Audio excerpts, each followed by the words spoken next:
For this video, tuturuan ko kayo kung paano kumuha o mag-order ng PSA certificate gamit ang GCash. Una, buksan lang natin ang GCash app. Kapag naka-open na, ay scroll natin pakaliwa hanggang makita natin ang GLife.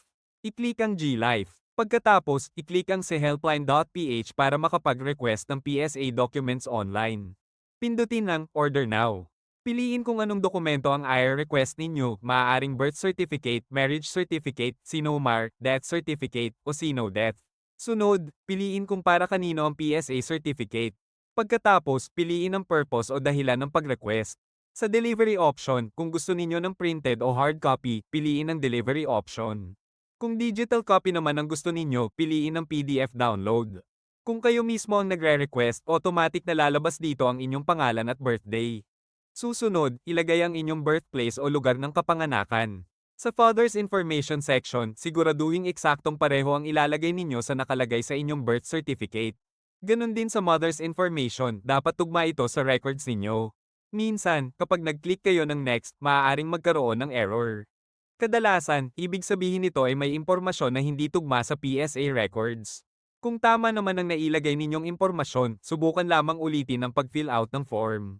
Pagkatapos nito, proceed tayo sa delivery address. Siguraduhin kumpleto ang delivery address dahil dito ipapadala ang inyong PSA certificate. Kapag okay na, ay scroll down lamang. Dito naman, pipili kayo kung sino ang tatanggap ng PSA certificate. Kung kayo mismo ang tatanggap, piliin lamang ang unang option. Kung representative naman ang tatanggap, piliin ang appropriate option at ilagay ang kanyang buong pangalan at birthday.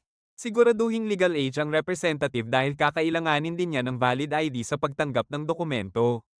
Kapag okay na ang lahat, i-click ang Next. Sa order confirmation page, siguraduhing tama ang lahat ng impormasyong inilagay bago ay submit.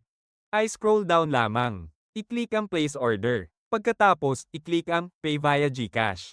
Kapag successful na ang payment, maghintay lamang ng humigit kumulang 3 hanggang 8 araw para matanggap ang inyong PSA document. Kung nakatulong at nalinawan ka sa videong ito, huwag kalimutang i-like, mag-subscribe, i-click ang notification bell at i-share para mas marami pang matulungan. Maraming salamat sa panonood.